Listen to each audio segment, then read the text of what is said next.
America, the land of opportunity, right? But what happens when that opportunity starts to feel out of reach for so many? We're facing an income crisis in this country. It's a reality for millions. It's time to talk about it.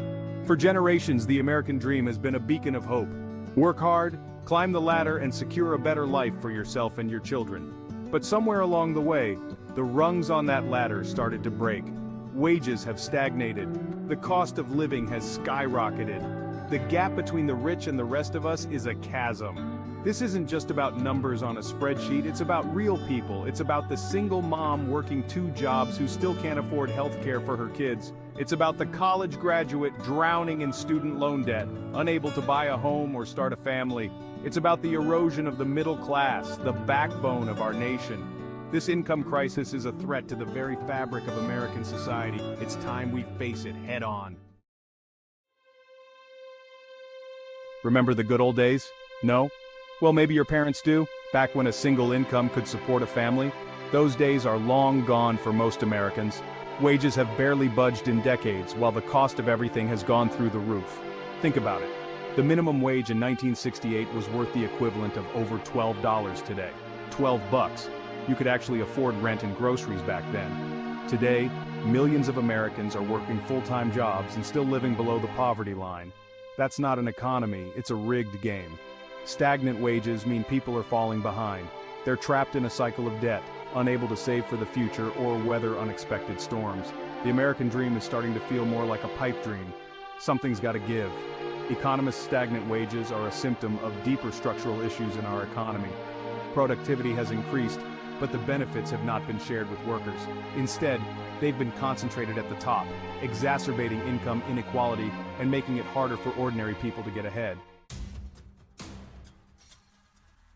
Let's talk about the elephant in the room, the ever-increasing cost of living. Housing, healthcare, education, it's enough to make your head spin. Remember when college was affordable? Now students are graduating with mountains of debt before they even land their first job. And don't even get me started on healthcare. In the richest nation on earth, people are forced to choose between putting food on the table and getting the medical care they need. It's a moral outrage. The rising cost of living is a weight on the shoulders of everyday Americans, squeezing the life out of the middle class and pushing the working poor further into poverty. Something's got to change. Middle-class worker. I work hard, but it feels like I'm just treading water. Every month, it's a struggle to make ends meet. Rent keeps going up, groceries are more expensive, and don't even get me started on healthcare costs. It's like no matter how hard I try, I can't get ahead. America, where the rich get richer and, well, you know the rest. The gap between the wealthy elite and everyone else has become a chasm. We're not talking about a small gap here. We're talking about a Grand Canyon-sized divide. A tiny fraction of the population holds more wealth than the bottom 90% combined. Let that sink in for a second. It's like a game of Monopoly where one player starts with all the properties and the rest of us are just trying not to go bankrupt. This level of wealth inequality isn't just unfair, it's a threat to our democracy. When so much wealth is concentrated in the hands of a few, it warps our political system, undermines our economy, and erodes social cohesion. It's time to level the playing field. Wealthy business person, from my perspective, the concentration of wealth isn't just about having more money, it's about power and influence. When wealth is so unevenly distributed, it creates an imbalance that affects every aspect of society. We need policies that promote fairer distribution and give everyone a chance to succeed. Section 5, squeezed in the middle, the shrinking middle class. Remember the middle class? That mythical group that used to represent the American dream? Yeah, they're getting squeezed from both sides. On one hand, you have stagnant wages and rising costs of living making it harder to make ends meet. On the other hand, you have tax policies that favor the wealthy and corporations, leaving the middle class holding the bag. It's like a giant game of economic whack-a-mole. You try to get ahead, but then another bill pops up, pushing you further behind. The American dream is starting to feel more like a treadmill to nowhere. Section 6. The domino effect. Consequences of income inequality. Think income inequality is just a problem for the poor? Think again. This crisis affects us all. When a significant portion of the population is struggling to make ends meet, it has a ripple effect throughout the entire economy. Less money in people's pockets means less spending, which hurts businesses and slows economic growth. It also puts a strain on social services as more people rely on government assistance. And let's not forget about the social consequences. Rising income inequality is linked to higher crime rates, worse health outcomes, and decreased social mobility.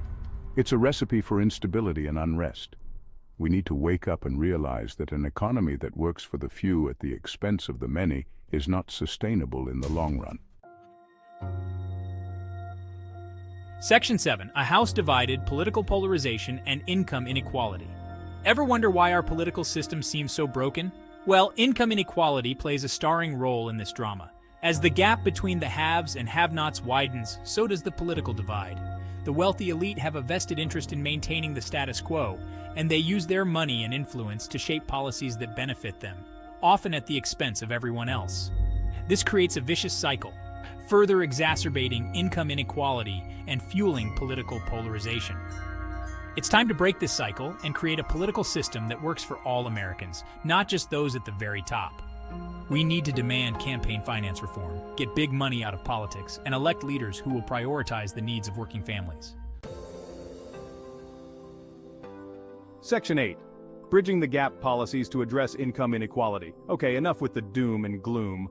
Let's talk solutions. The good news is that we know what needs to be done to address income inequality. It's not rocket science, but it does require political will and a commitment to fairness. First and foremost, we need to raise the minimum wage to a living wage. No one who works full-time should be living in poverty. We also need to strengthen unions so workers have more bargaining power to negotiate for better wages and benefits. We need to make education more affordable and accessible, so everyone has the opportunity to succeed in the 21st century economy.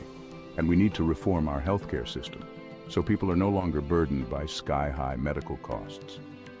These are just a few of the many policies that can help create a more just and equitable society. Section 9. The power of collective action, unions, and advocacy. Remember the power of the people? Yeah, we still have that. Unions have historically played a vital role in fighting for workers' rights and reducing income inequality.